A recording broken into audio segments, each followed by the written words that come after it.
Greetings, everyone. My name is Ty Brown. Welcome to the Women's Basketball Coaches Association, WBCA, and the National Association of Basketball Coaches, the NABC Coaches Forum.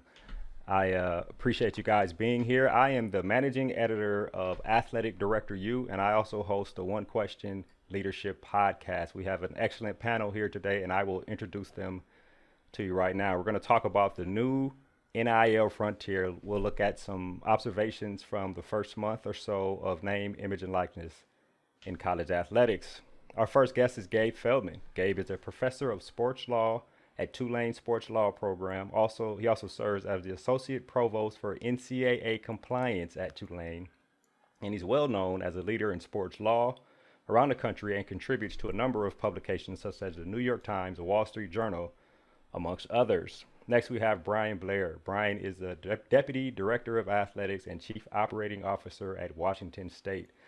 Bryan has extensive experience ranging from student-athlete development to compliance to sport oversight and coordinating the development and implementation of Washington State's strategic plan.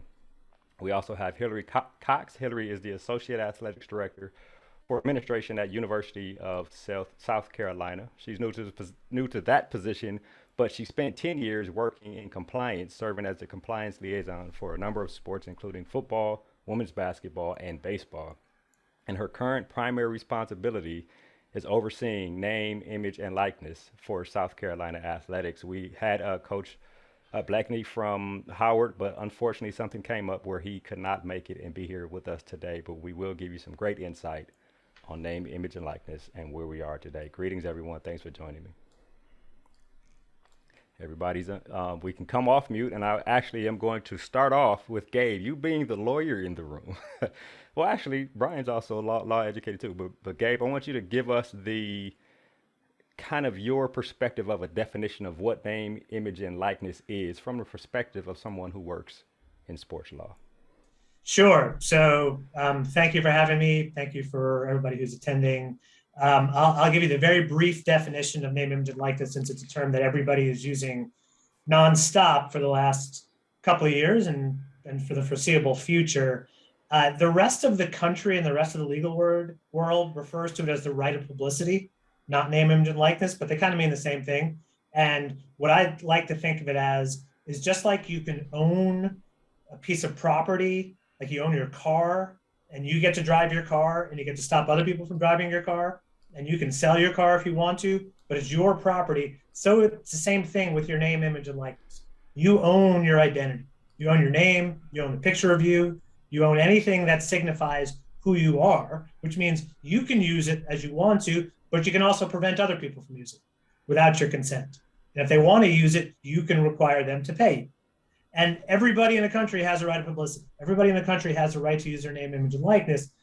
But as we know, for decades, the NCAA prevented college athletes from doing it. What we've seen now is the lifting of those restrictions. So now college athletes, for the most part, have the same rights as other non-athlete students on campus. But one last thing to note, there are some exceptions. You can always stop someone from using your car if you own it, but you can't always stop someone from using your name, image, and likeness. Classic example would be if a newspaper wants to put your picture in the paper or use your name, or a television broadcast or whatever it might be, they have the right to do that generally because it's newsworthy, it's part of a broadcast. So there are exceptions to the right of publicity that you have to be aware of. But for the most part, it just means you get to control your image, everything about you. Yeah, interesting definition. I wonder right off the bat, Gabe, if you'll tell us some of the biggest takeaways that you've seen since July 1st when this thing actually went into play. Yeah, I mean, so some of the takeaways is we've seen all the different ways that people can monetize their name, image, and likeness. And I would say 10 years ago, 15 years ago, we thought of monetizing name, image, and likeness really only one way, through endorsement deals. You got to be a superstar and get an endorsement deal either nationally or locally. You might be able to make some money signing autographs, but that was sort of it. Some appearances. But now we're seeing it in lots of different ways. And part of the reason why there was this push to allow name, image, and likeness was the explosion in social media. We don't have a lot of data because it's only been a month and a half. And certain platforms have put out certain data that shows that football players are getting more deals than others, more of them are on social media than not. but it's such a little bit of data. I don't think we should read too much into it. But we're seeing high-profile athletes get deals, low-profile athletes get deals, no-profile athletes get deals, people with big social media followings, small social media followings. We're seeing individual deals where the athlete does not have the right to use the school logo. We're seeing individual deals where they do have the right to use the school logo. We're seeing group licensing deals where they get to use the logo, groups where they're not using the logos. We're seeing deals with maybe some questionable companies where there's an issue of whether they're allowed to do a deal because it has a connection to gambling operations. We're seeing some deals where the schools are involved in setting them up, facilitating the deal for the athletes, and some where the deals are being done by the athletes themselves without the school involvement. And the reason for that, the reason we're seeing all these differences, as we may get into later, is that every institution has given the ability to create their own policy, either guided by a state law if they have one in effect, and if not, guided by this very loose, basic NCAA interim policy.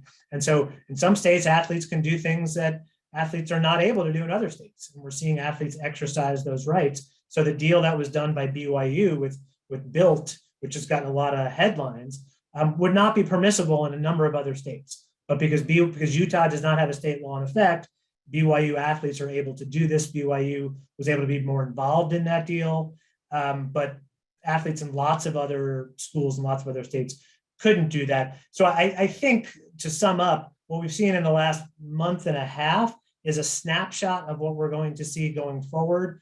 We're going to see more experimentation, I think more innovation, more attempts to push the boundaries. Once football season starts, I think we're going to see a lot of moments deals. When a player scores a touchdown or has a great game, that's going to raise their profile. They're going to have more interest from third parties. It's just the tip of the iceberg. So I think, as everybody knows, it's the Wild West, uncharted territory, every other cliche you can use. But I really just think we're getting started.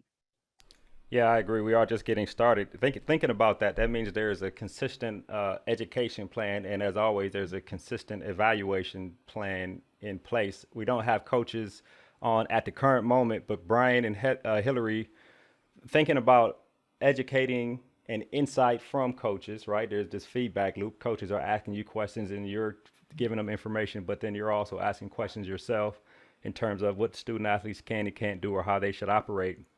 I wonder, Hilary, if you'll start us off on some of the, I guess, educational processes and maybe some of the questions that you've received from coaches there on campus at South Carolina.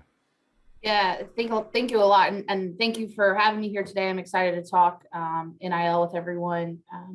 This is, to me, the core foundation of building out an NIL program and understanding NLI is education.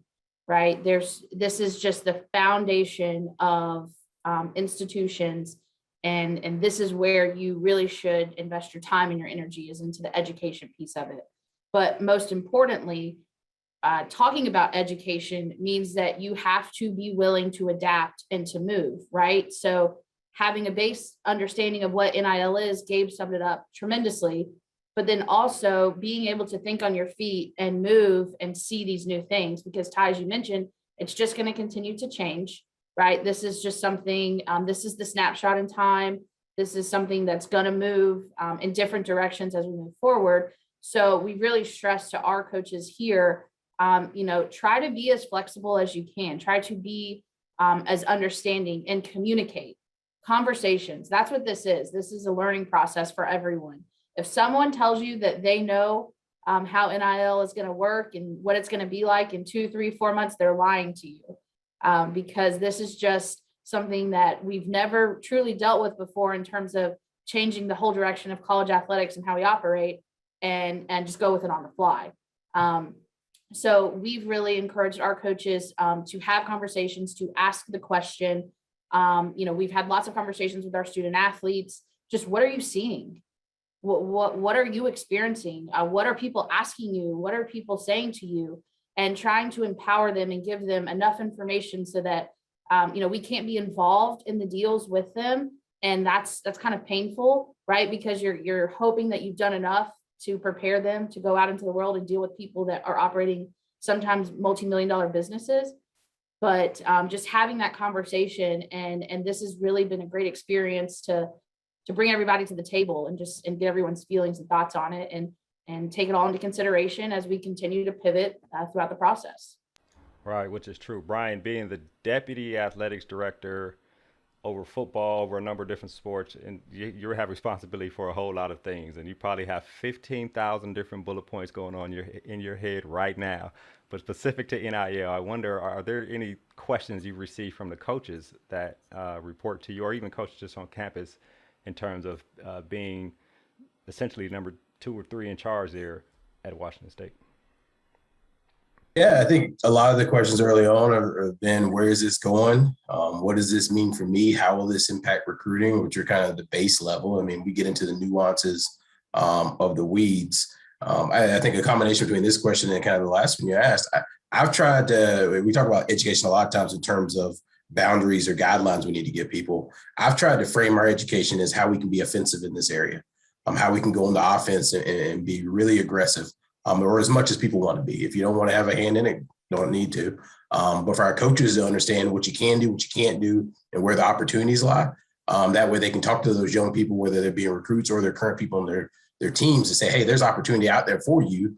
Here's who you should look at, or here's who you should reach out to ask questions about these resources, and do whatever we can within the bounds of our state law, federal policy, all those kind of things. Same for our student athletes. But I'd say even more so for, honestly, I mean, some of these local businesses and vendors and opportunities that we may have locally. Some of our local restaurants may not understand, outside of what they read in USA Today, what is NIL. And if I can paint that picture for them of what is NIL, what does this mean for you? And then ask some questions about it. What are you currently spending on marketing? What are you currently doing in some of these spaces? And how that may translate directly to how our student athletes could better serve you, without getting into the middle of setting our star quarterback up with a deal or setting an individual athlete. I think I'm still within the bounds of our state laws, ethics laws, those kind of things. But I'm using education as a tool to present more opportunities to our student athletes. So our compliance office is very much focused on the guidelines and kind of framing some of these pieces. Our student athlete development is very much focused on education, just knowing some of these core tenets of entrepreneurship. But as a department where we sit right now, we're trying to understand how we can be as aggressive as possible, because my responsibility is to set Washington State up for success. So that's my mindset right now, because our success, our student athlete success is our success. I believe in this endeavor. Yeah, it's interesting thinking about something you said, tying back to something that Gabe said. When you talk about local restaurants, local businesses here in the community, they may or may not care about how many followers you have, because a lot of those followers may not be here in the state or may not be here locally.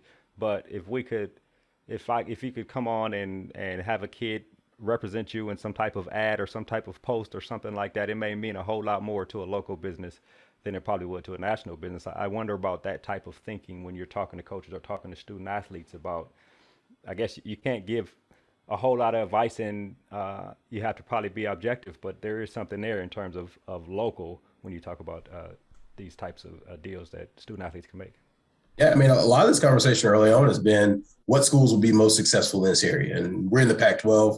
We're in a small college town in Eastern Washington. We've got several schools in LA or major media markets.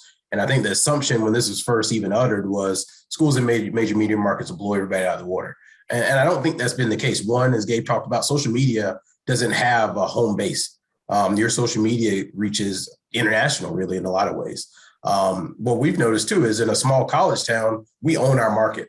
And so our student athletes are the rock stars in town. How can we maximize opportunity there that's different than what you have maybe in a LA or in a Chicago or wherever it may be? The other piece we focused on too is our student athletes' hometowns, because everybody's from a hometown, and a lot of these kids are hometown heroes where they're from. How can we maximize that opportunity in whatever part of Montana they may be from, or Idaho, wherever it may be, outside of some of these major markets? So there's opportunity there in a lot of different facets. I think if you just singularly focus on, okay, I'm in a major media market, I win, everybody else loses. I don't think that's been the case with what we've seen. And I think a lot of us have found other opportunities elsewhere where all student athletes can really be successful in this new landscape. Yeah, and I would just add to that, Bryan, that it's really important for schools to look at and evaluate your market, right? I mean, at the end of the day, it comes back to recruiting.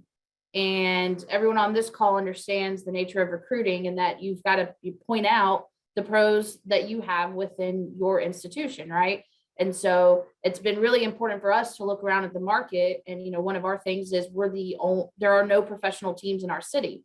So it's trying to identify those type of opportunities when it comes to this name, image, likeness landscape that makes you think outside of the box a little bit. You never were really selling that to someone else, maybe, but now you're looking at it holistically and trying to sell NIL to your recruits. Recruiting is interesting. Gabe, I will ask you to speak on that a little bit, because everything that Bryan said and what you're saying, Hilary, it's like everything that has been emphasized to influence recruits to come to our campus and be a part of our student athlete experience is essentially the same thing that could make it beneficial within name, image, and likeness. I see Rika Patterson coming on. Rika is the head women's basketball coach at Southeast Missouri State, so she'll come on here shortly. But I wonder if, Gabe, you could talk about that, how that impacts, especially down there being over compliance down there at Tulane.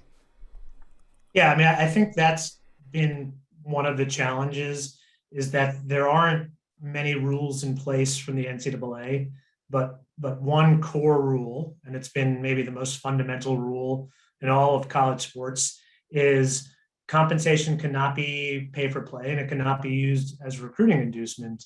And then how do you draw the line between trying to educate your athletes and show them all the marketing opportunities and NIL opportunities they'll have here without that being a recruiting inducement?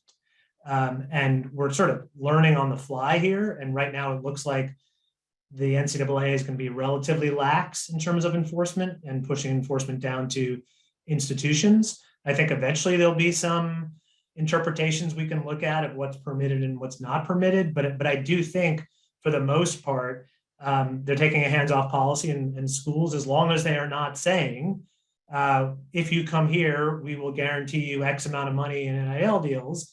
Then it's going to be okay. If you can say, look, we've got this great program set up, we're going to help you maximize your brand and teach you how to be an entrepreneur and teach you how to brand post-graduation. This is not just about branding as an athlete. This is about branding throughout your life and creating an image and speaking publicly and messaging publicly. All of that's okay. And I think all of that should be okay. But obviously we know that people are going to try to push the envelope and say, hey, I can't promise you anything, but look at what the quarterback or the point guard last year here got. That's a pretty good indication of what you might get next, or what you might get, or look at what the booster gave to every single one of the football players. He's planning on doing that next year, I think. I can't promise that. I can't be involved with that. And I think that is going to be difficult to figure out where you can step and where you can't step. But it all, everybody knows this is all about recruiting. Even from day one, when governors were signing laws that said this shouldn't be used as recruiting inducement, as soon as they signed the law, they said, hey, come play football here, because you can have NIL rights here that you don't have in other states. So it's been about recruiting from day one.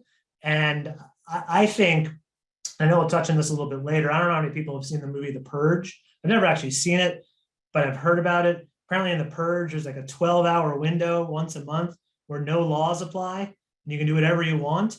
I feel like we're in like the NCAA purge right now for the next 3 or 4 months. There are rules in place, but it's kind of do whatever you can while you can. And then there's going to be some more specific guidance in place. Unless it's really egregious, it seems like it's going to be permitted. But I just think people need to be careful. I think this is temporary. I think in 4, 5, 6 months, there is going to be more certainty, more definition on what can and can't be done. So this is the time to experiment, but I do think it'll be reined in a bit within months. Which is interesting, because it is about recruiting, and you say it will be reined in, but all of you guys are compliance related background, working in compliance now, whatever it is. I wonder about coaches as they're recruiting. The conversation is going to come up as you're recruiting. The coach has to probably limit themselves. Or tell me about that aspect. What do you educate coaches to say when they're on a recruiting trail? And Bryan, I guess you'll start that off for us. Yeah, I mean, for ours, unfortunately or unfortunately, during this COVID era, I mean, a lot of visits have been virtual, much more than ever, which in some ways has been really good because it's allowed a lot more people in the department to take part in some of these visits and co-present. So I know our coaches have utilized some of our staff internally or myself to talk to recruits and or their families about what we're doing at Washington State, the opportunities that exist, because we feel like we've had a plan, we've executed that plan, and we're really proud of the outcomes that we've had. I think when it comes to guaranteed, to Gabe referenced, guarantee a certain dollar amount or those kind of things, we don't get into any of that. But really what we talk about is how these skill sets and how this opportunity can set you up long term. And what I mean by that, I was at South Carolina a while back, way many moons ago, it sounds like. And when Marcus Latimer was there, and I remember watching him and what that looked like. And Marcus got hurt twice towards the end of his career and didn't really have much of a professional career. And you think back what somebody like him, who I felt like at that time could have run for governor in the state and probably won, how he would have benefited from name, image, and likeness. And now those student athletes having that opportunity, that's huge. And when we talk, we've got a 4-credit course that we anticipate in 2 years all our student athletes will have gone through.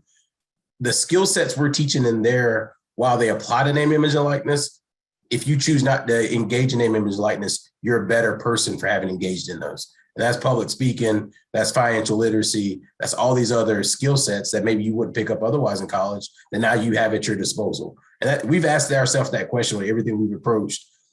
Will this make you a better person even if NIL didn't exist? And every decision we've made has kind of been operated through that framework where we can champion this and all the other things we do all at the same time and weave this together with our overall student athlete development plan. And that's really how we've couched it. Bryan, I think that's a really good point. And not to be lost on the group, but this is a long-term, this is a holistic approach. A lot of schools have a student athlete development staff or someone that's trying to help, and some of the things that Bryan was mentioning, public speaking and, financial literacy and all of these things. Some universities are already offering this, and it's just a matter of trying to weave in NIL and show that this is just a holistic improvement to what we're offering, right? It's not so much that, you need to throw out the new shiny education videos or anything like that. That's great. That helps, but there are schools that have already, trying to take this holistic approach from student athlete development side of things. And so it's just trying to weave that in instead of maybe your financial literacy example now is about an NIL deal, right? And there you go right there. Now you're talking NIL with your kids in a very practical manner. So it's not so much, I hope that you don't feel the stress of trying to do something completely different. It's just taking what maybe you're already doing and incorporating NIL examples and pushing it back to say, this is when you become a better public speaker, this means that a company may want to hire you to come do an appearance at their business, right? Things like that of just trying to show how NIL can affect the overall picture. And just one quick thing to add to that. I think there's also a really good opportunity here. And so I do some consulting, educational consulting for Althea Sports, which South Carolina is one of our partners. And first thing we do is say, what does your school have? What do you have in place? What type of programs do you have? Who are your faculty? What are you already doing to really tailor it to the individual school? But what I think that's sort of the next step of what Bryan and Hilary are both talking about is, and this is something I talk to my students all the time about. I have students who come to me and say they want to be general manager of whatever team. And I say, all right, we'll learn a little bit about that in the classes I teach, but you're taking a lot of other classes where you're going to have an opportunity to say, you know what, I want to focus on something in those other classes that applies to what I want to do, to be a general manager. You think about the same thing if you want to expand your NIL opportunities and you are taking a creative writing class.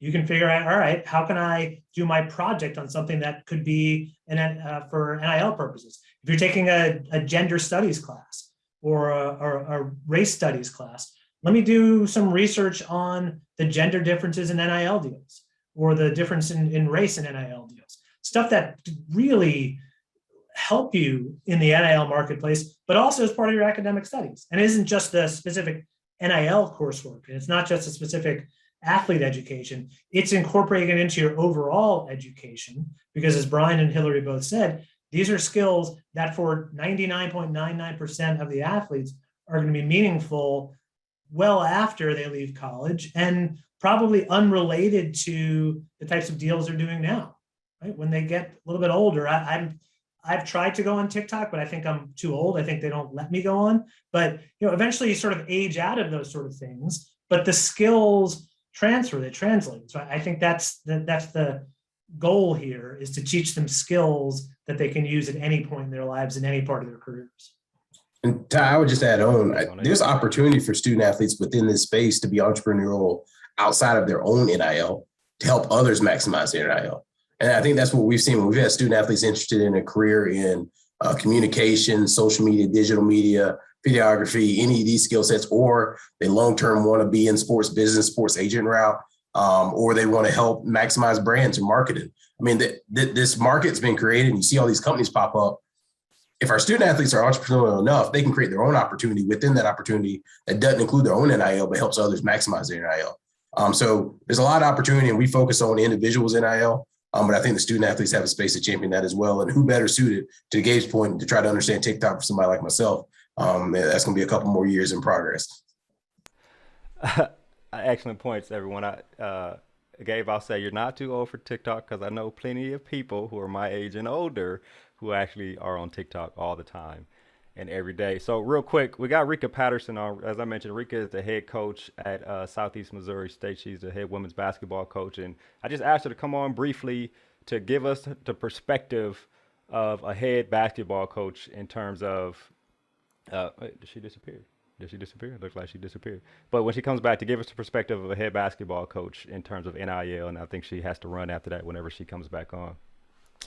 I wonder about the athletic director's perspective. Bryan, I'm sure you talk to Pat up there almost every day. I wonder about okay, there's Rika right there. When Rika's audio comes back on. Rika, happy to have you. I told him you have to run. You got meetings. It's moving day. There's a ton of things happening, but we just really wanted a coach's perspective on NIL. Your thoughts on it being a head coach there at Southeast Missouri State. Okay, Ty, can you hear me?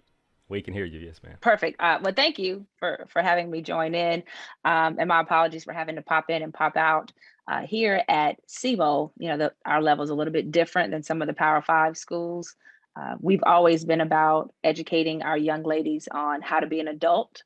So whether that's financial literacy, whether it's budgeting, credit, taxes, we've had people come in and talk about insurance, We've always done that, and we will continue to do that for the young ladies in our program.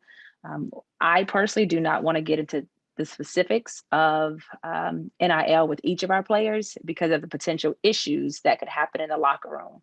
I already make decisions about playing time, and if I start making decisions about who gets what and who gets introduced to whom, then I feel like that could be some issues in the locker room. So I kind of want to stay away from that, but provide as much education as possible. All right, yeah, that's excellent insight. And think about it, what you mentioned, Rika, you guys are still Division I. We're still talking about a national stage when you talk about basketball, going to the tournament, and all those types of things. So things could come your way. If you have any other insight, Rika, before you leave and you want to chime in as we continue talking, be sure to do that. And if you have to leave, we appreciate you joining us and giving your perspective. Bryan, I was talking about your insight when you talked to Pat and the athletic directors, and you also have a pretty good relationship with the president there, President Schultz at Washington State. Tell us a little bit about those conversations when NIL joins the discussion. Yeah, so I mean, we started talking on this thing, really January of 20, we formed a working group in April of 20 to start talking about what this means at Washington State. We met bi-weekly from April 20 to really this past July. We actually got a meeting today to talk through some other strategy pieces, but had him in that room because he and I were talking and we saw this coming. And then the question was, okay, how does Washington State fit into all this? And I think going back to your question about the coaches and their concerns, I think some of the comments we got early on was sky's falling, LA schools will maximize this. We won't be able to, what are we going to do? Or locker room issues, this will only impact the high performers on the team and it'll create divisiveness amongst the student athletes and amongst a whole other concern. So how do we put a plan together that maybe mitigates or answers some of those questions and positions us for success? So that's been his main framework. And we've tried to do that because what we've seen is honestly, our young ladies in our department, specifically the ones with the most entrepreneurial spirit, have capitalized the most. We've had some deals to men's basketball and football that it feels like maybe your athletic talent, here's something, here's an opportunity that kind of rolled at your doorstep versus our young ladies are going out and getting it. and whether it be their TikTok following and creating some of their YouTube channel, the like, but that we've seen that pop up a lot more than we have the deals roll at your doorstep. The other piece for us is, in an ironic way, we're in a state that doesn't have a state law. Our state senator, Maria Cantwell, is the chair of the Commerce Committee, I believe it is, within that framework, who could be one of the decision-making bodies from a federal landscape. So I've talked to more senators and congressmen in the last 6 months than I ever have in my entire life, and trying to understand or try to get them to understand this world of college athletics and what it looks like, because you can't just understand NIL and not understand college athletics as a whole. Because if you try to do that, things don't match up. So we find ourselves educating people on the college athletics model as much as the NIL model, and how these two pieces fit together. Because if people draw concepts from pro leagues or other leagues and say, why can't they just do that? And the piece always comes back to recruiting. That's the piece that makes us so different in this landscape, and the fact that our student athletes come from all over the world, all over the country. And you're trying to combine that with this model and make it all work in a framework that we don't quite have yet. And now we're dealing with this patchwork today. So a little bit have been the national scene, and Pat and Kirk are very relevant on the national scene via committee work and the like, and dealing with our politicians, educating them. And then for us locally, how can we maximize our opportunity doing our SWOT analysis, making sure we're set up for success long-term, not just short-term? Because I think a lot of the conversation so far has really been on the short-term. Hey, pop up a video, pop a group, throw a flashy name on it and call it good. And this is not a race. And once you tie yourself to a brand or a cause or whatever, I mean, you're tying yourself forever. So we've cautioned our student athletes to play the long game, be really methodical about how you go about this, and think, okay, 20 years from now, what I want this to reflect on. Yeah, excellent. I think about what Rika said, right? In terms of coaches, like, I want to just coach my players, right? Let me just coach my players. Obviously, NIL is something that's coming up and it's going to continue coming up, but I wonder about the concerns maybe that some of the coaches have said to you. Want to bring in the coaches' insight in terms of this. Like, is that like, is Rika's perspective something that you guys have seen on your campus in terms of, I've heard it in other videos we've done on Athletic DirectorU. I've heard it in coaches on other channels or in conversation. They really would like to just coach their players, right? But this thing keeps creeping in. It's like college athletics and being in administration or being in sports law. Things keep creeping in, and so you really have to be educated on things. Talk to us a little bit about any concerns, whether you guys have or even that you've heard from coaches. Hilary. Yeah, so I mean, this is absolutely probably at the forefront on the coach's mind right now. It's one thing to be able to have an understanding of what's going on within your program, right? And an understanding of what is happening in the landscape that could affect your program. It's another thing to have these unknowns that are out there, but then also kind of flip it around to something that you've never dealt with before. So I'll give you an example: agents, right? Agents are something that, is prevalent in the basketball space, and we all know that, but it's something that, depending on your state law, maybe your student athletes can now hire a marketing agent. And maybe that is someone that was around before and now can represent them for marketing deals, like in the state of South Carolina. So that's really something that we've talked a lot about and had to focus on, of trying to understand the new landscape and these new dynamics. I've had a lot of conversations with both of our basketball coaches about this, and they're in the same boat as everyone else of, we don't know what we don't know. We're hopeful that, as we move forward, we can keep all the focus in on what's happening within the locker room and on the court, and not worry about everything else that's going on around us. But it is the situation where you have to adapt, right? You have to understand what's going on. And that's really, really important, so that you can try to adapt and keep the cohesiveness together within your program. And it's really difficult to do when you don't necessarily know what's lurking around the corner, right? Whether that's what potential changes are coming, or who's out there doing a deal, who's doing business, who's doing shady deals or good deals, whatever it is. It's a really difficult situation to be in, I believe, from an administrator's side, for our coaches to have to try to manage all of this. I agree. Rika, did you want to say something here? Yeah, right before I have to leave. Being on the beach, I had an opportunity to just think about the program and think about my young ladies and how to best help them with this new journey that we're on. And it's always been my goal to make sure we graduate our young ladies and they get a degree in what they want to get a degree in. Unfortunately, the numbers say that women that graduate, they have their degrees, they still may not make the same amount. So I think this NIL is a great opportunity for young women to learn how to be their own boss, right? Graduate and not have to just go into the regular workforce, which is something that I, as a head coach, have pushed. Get a job, make money, do those kind of things. But I think this could open up a new venture for these creative and ambitious young women who, whether it's TikTok, whether it's Instagram, lashes, whatever the case may be, they can learn to be their own boss. And our goal here at SEMA will be to educate them and provide them with the resources that they need to go out and be a boss. Excellent. Rika, I'll ask you one quick question before you leave, Okay. if you don't mind, a minute or two. Coach's education, right? Learning as a coach is something you have to constantly be doing, whether it be coaching the players, whether it be existing in the NCAA, in the industry. I wonder about learning about NIL, and what do you feel like you still need to learn, from whoever on campus or just from the general body, from the WBCA, whoever, right? What else do you feel like you need to learn so you can be well equipped to answer any questions should they come from your students? Well, I'm going to try to be an expert in what I'm an expert in and make sure there are people that I know that are experts in that area so that my players can go to those resources. I want to make sure that our players have the resources they need on campus, whether that is financial training and taxes or understanding the potential pitfalls of deals, understanding about signing on that dotted line, whatever. Again, potential negative consequences could come from this. I would like to know that so I can somewhat have a game plan for that. Right, and really it's just finding the person who could best educate you on campus or wherever it's going to be. I agree with that a lot. I'll ask a question here to Gabe, specifically come from our viewers here.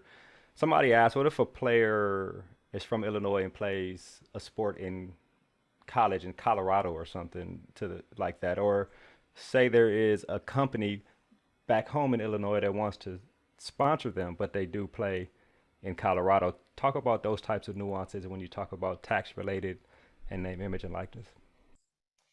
Yeah, so the tax issue is complicated and would take me probably the rest of the time to go through it. But I'll say in terms of which state law would apply, and this is untested, but I think the answer would be whatever school the student is enrolled at is the law that you should look to, because keep in mind that every one of these people, they already have the right to use their name, image, and likeness. If they weren't a college athlete, there'd be nothing stopping them from doing it. What's stopping them is the rules that their institution is enforcing through the NCAA. So what the laws say is you institution, you NCAA can't prevent the athlete from engaging in these deals. You can't lower their scholarship. You can't make questions of eligibility or admission based on doing NIL deals.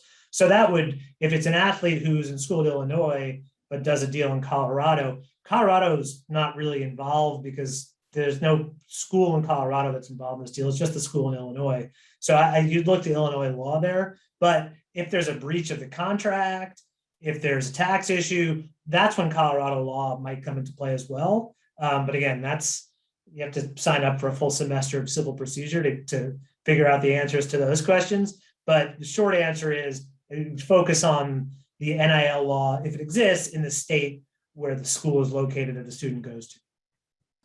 Yeah, that's excellent insight. Of course, coaches or whoever's listening, you be sure to type your questions in the Q&A box there, and I do have a couple more to get to.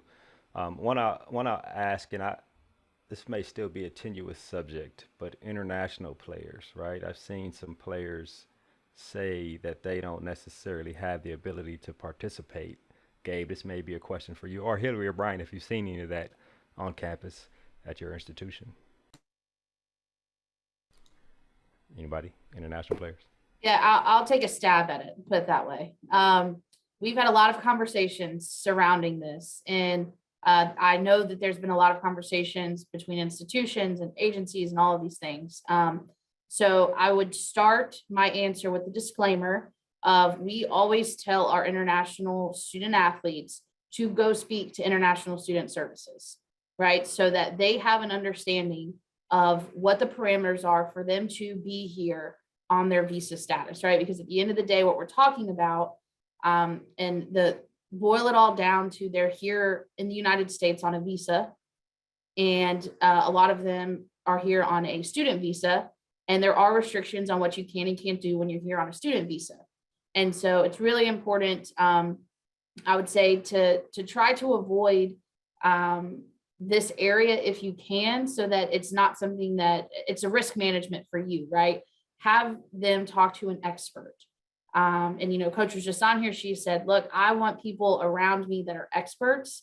And if you're not an expert in international immigration status, then, you know, go find someone on campus who can potentially help, or, you know, go find an immigration attorney who could potentially help, because at the end of the day, you're talking immigration now. And that's something that's we've never really dealt with in this world of college athletics. So we encourage our student athletes, our international student athletes specifically, to go visit with international student services on campus and consult an immigration attorney so that they understand the full nuances of their visa status. I'd say we're in the same boat as South Carolina. I think one question that got presented to me recently that we're trying to flesh out is, could an international engage in NIL in a way where any proceeds go directly to a charitable cause? And does that cause the same kind of issues that a normal NIL deal would? And on its surface, if the cash changes hands to the student athletes, maybe there's some issues, but is there a way to set that up or arrange that, that it would be permissible, but it still allows them to promote and build their brand for their long-term career, or just they want to be a good person and utilize their platform to help make somebody else's life better. So that's one of the ones we're running down right now that I had not heard previously, but I thought was a great idea, and something that if I had international student athletes or players that want to build a brand or want to get back or do some of these other kind of things, that may be an avenue. Yeah, the only other thing I'd add is the question, again, it should be asked of an immigration attorney or expert, but is whether they're earning substantial income. And the idea is that you're not earning substantial income, or you shouldn't be while you're a student, so it might affect your visa. This is an area among many others, and maybe we'll talk more about this later, where the federal government would need to intervene to give either clarity on this or to change the law. And I imagine they would, but this is one of those issues where it just takes the law time to catch up with what's happening in reality, which is unfortunate for the, I think it's 12% or so of D1 athletes or international students. So this is a huge issue, but it's one of the laundry list of items that I think Congress is looking at in how to better protect college athletes and how to fix some of the issues that are going on in college sports. But it is, again, one of those, as Hilary and Bryan both said, got to be really, really careful if it's an international student. And I would not, if I were a coach or someone in athletics, do this without consulting some outside expert. Yeah, that's excellent information.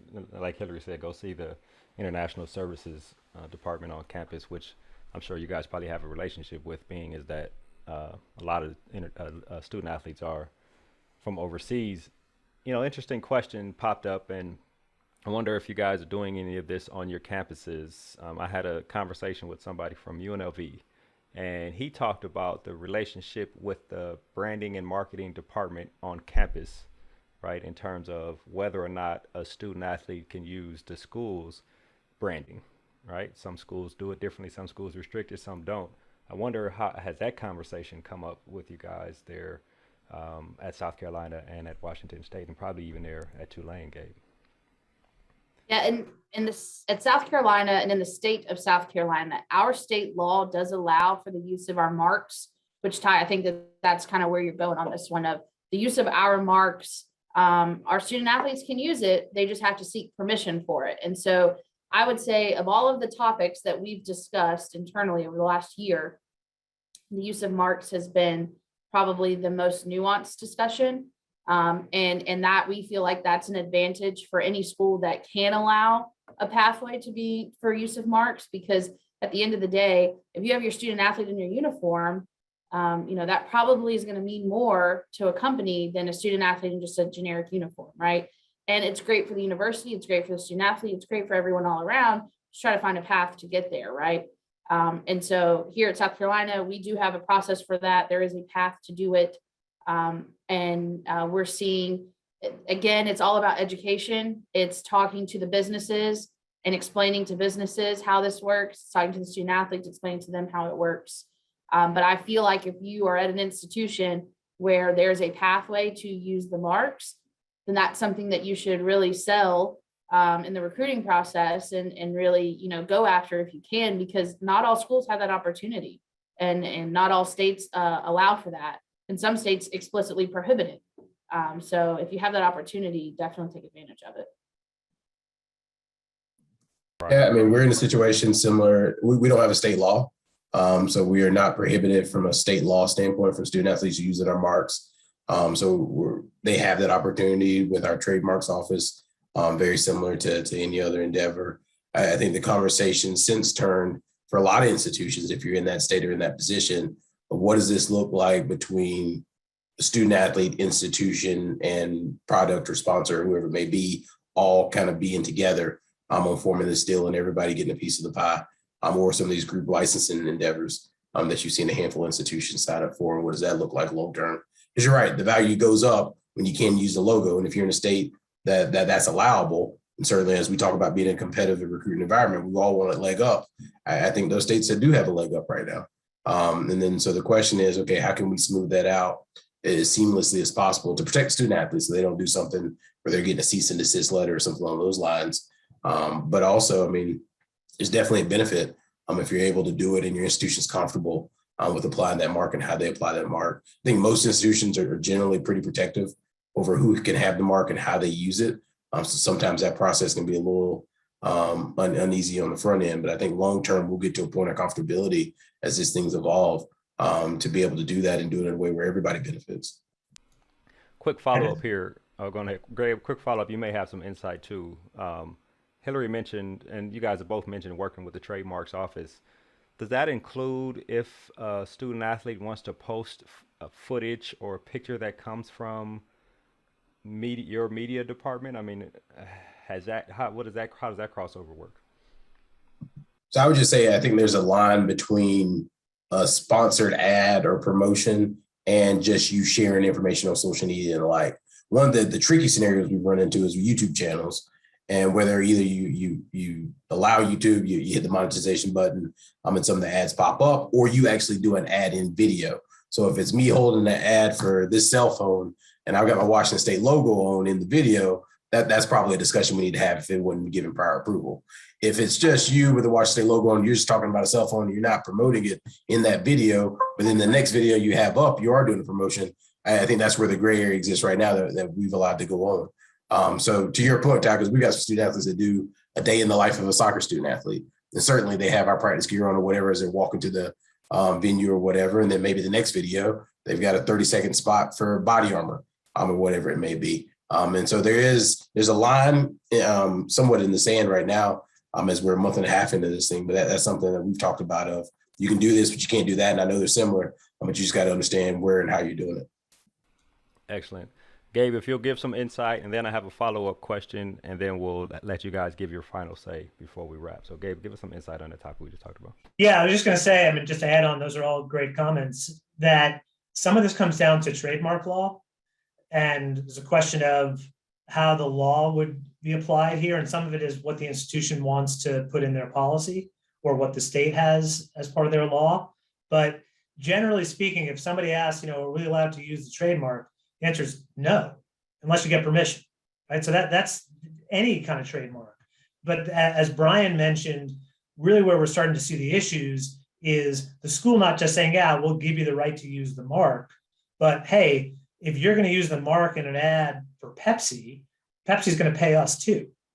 Because if you think about the pro level, that's how it happens with the pro level. If you look at an NFL player, if they're doing a Pepsi deal with some generic jersey, it means they don't have the deal with the team. If they're wearing the jersey during the ad, it means Pepsi did a deal with the athlete and the team. They're both making money. Some schools are allowed to do that because of the state they're in. Some are not. Some they just can't have institutional involvement, or the athlete can't use the mark, or schools are a little hesitant to do that. But that's where we see this idea of the sort of rising tide lifts all boats, that this can be new money not only for the athletes, but for the institutions too, for people who want that joint deal. They want to get the association with the athlete and the school, which only comes from the athlete wearing the jersey. But then that brings up, as Bryan says, tricky issues. What if you just happen to be wearing a polo that has the logo on it, but you're not saying that the school is endorsing this product, you just happen to be wearing it? Or can you say, hey, I'm Joe Smith and I'm a running back at Auburn? Those are questions that are difficult to answer under intellectual property law. And what about when they do a lesson? Can they wear their gear, their apparel? There's all sorts of just so many questions that have to be answered. And I think you want clarity. And then a school might say, yeah, we'll license our mark to you. But if you have an institutional sponsorship deal with Coke and the athlete says, I'm doing a Pepsi deal, you're not licensing the mark to the athlete to do the Pepsi deal, right? That's not allowed under the Coke deal. And there's no way you would do that. So there's just lots of different layers that you have to answer before you can say we're going to let the athlete use the mark or not. It's how are they using it, why are they using it, who are they using it with, which is where I think all the disclosure forms and reporting forms that schools are using are really important to get the right details ahead of time, because those types of deals are not going to be walk into a restaurant and somebody says, hey, we'll give you a free meal if you sign an autograph. Those are going to be more of the sort of sophisticated transactions. The athletes won't have agents, as we talked about in all these cases. And if they don't have agents, they can't really go to the school to get advice. So I think the clearer the rules of engagement can be ahead of time, and the more it can be, all right, before you do a deal, answer these questions, and we'll tell you whether there should be any pause for concern. I think the more you can do that up front, the better off you are. The problem is that a lot of these schools are in states that don't have laws, and the institutions get to come up with their own policies, and they don't want to be too restrictive up front because that might hurt them in recruiting. So they're doing it on a little bit of a case-by-case basis, which is good because it gives you flexibility, and it's good because you can tell students you have a lot of ability to do stuff here. But it's bad because where there is lack of clarity, there's more chance that the athletes might get into trouble. And I'm not just talking legal trouble or eligibility trouble. I'm talking reputational harm and the more sort of long-term harm that we want to protect these athletes from. Exactly. Excellent answer. I'll ask, there's two questions from the audience I want to ask. I think they're pretty good. The first one is, if I have a Pell Grant, and let's say I have a Pell Grant, I'm a scholarship or partial scholarship, and I get a pretty good deal through name, image, and likeness, through, people want to pay me to show their product. How or will that affect my Pell Grant? And maybe will it affect a future Pell Grant because now there's income coming in? Hilary, if you'll give us answer to that, if you have it, and then I'll ask the final question, then we'll give our closing remarks. Gabe will love all of my answers that I'm prefacing with speak to an accountant. But, one of the things that is really important to remember, Pell Grant is based, on your tax returns. It could have implications if your parents are claiming you on their taxes and if you're filing your own taxes. And so it's very nuanced. We get this question a lot, and generally we say, yes, it will affect it in some way. And, in a good way for you, a bad way for you, we don't know, but it's probably going to affect it. But I think one thing to keep in mind, Pell Grant is typically delayed, like the tax returns that you're using are typically delayed a year or two.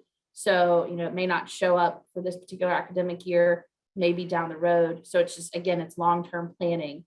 But, speak to an accountant, make sure you're doing your taxes correctly, all of those things when it comes to, your Pell eligibility. Excellent answer. Last question here, Bryan, you may chime in on this. As a coach, you want to support your student athletes, right? In whatever they're doing. If I retweet or like or some type of form of social media, natural, republicizing something someone has done, can I get in trouble as a coach? Like, is that allowed for me to do as a coach?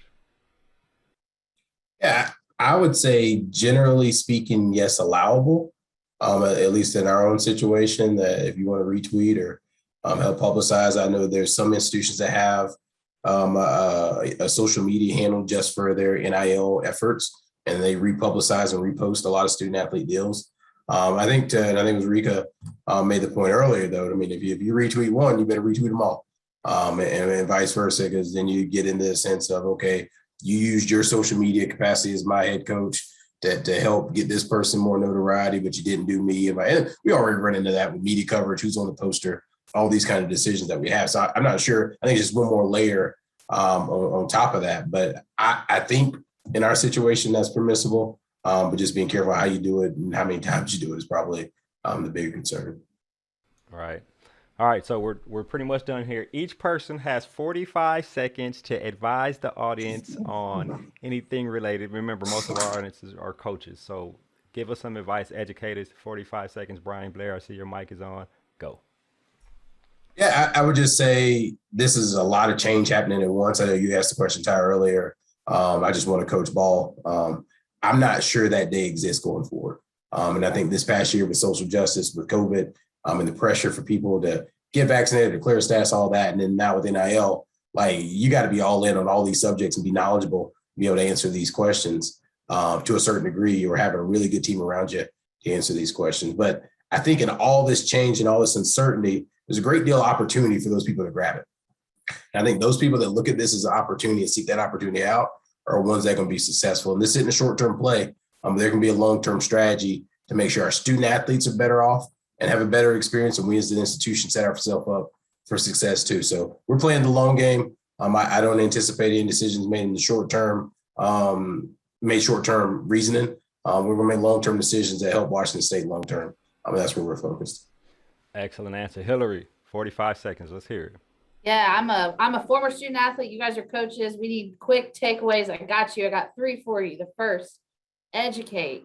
Do what you can to educate. Get on webinars like this. Call your colleague. Talk to someone. If you have resources on campus, have these open conversations. Again, I assure you, if someone says they know it all, they don't know it all. We're all just looking for help from each other. So do the best that you can to educate your student athletes, and allow other resources within the department to educate your student athletes, right? The second, like Bryan said, try your best to adapt. Adapting is hard. You know, you got what you got, you're winning, you're successful. Just try to adapt. Try to bring this stuff into what you're doing now. You don't have to change it drastically, but if you could just pivot just a little, then you may be able to see long-term success there. And then the third, protect yourself. Protect yourself, protect yourself. Try not to get yourself into, you're not the expert. Try to find somebody else that can help you and help kids. Excellent information. Gabe, wrap us up. Okay, so there has been a bubble around college sports for about 100 years, and try to keep that bubble as tight as possible. Don't let anybody in. Protect the college athletes. That bubble is bursting. And with the monetization opportunities also come agents, third parties, people who want to do group licensing, people who want to start players associations, people who want to do all sorts of stuff, get financial advice. There are so many issues that people in college athletics have never had to deal with before. You as a coach or as an administrator don't have to know the answers, but you have to know when the flag should be raised, to have somebody come and help, right? So it's about spotting issues. That's what we teach in law school. It's helpful in life. Spot an issue. I don't know the answer to this question, but I think there's a question here. Well, let me get someone to help, because this has much bigger implications than anything you've had to deal with in the past. And last piece of advice I'd give is be as clear as you possibly can on the rules of engagement with your athletes. There is some gray area, but athletes, as you all know, are used to having specific instructions of what you can and can't do. Here's the line. Here's what you can do. Here's what you can't do. If an athlete has a podcast, all of a sudden that athlete has a chance to pick up followers, make money, but it also has a chance to get in a lot of trouble by talking about injuries, by talking about information that might impact gambling lines. With the legalization of sports gambling and the opening of NIL and the explosion of data, there's a lot of bad stuff that can happen. If your athletes are going to be doing public appearances on podcasts, I think you've got to have a list of, here are the things you should not talk about. If somebody tries to ask you these questions, say, no, I'm not allowed to talk about it. Clarity is going to be really important, I think, for athletes going forward. Excellent information. That was Gabe Feldman, Professor of Sports Law at Tulane Sports Law Program, Bryan Blair, Deputy Director of Athletics and Chief Operating Officer at Washington State, and Hilary Cox.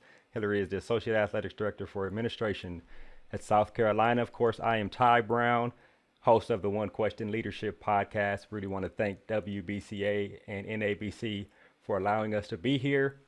And keep in mind, The role of a leader is to create and maintain an environment that people want to be a part of. And as always, be better tomorrow than you are today. Thanks for joining us.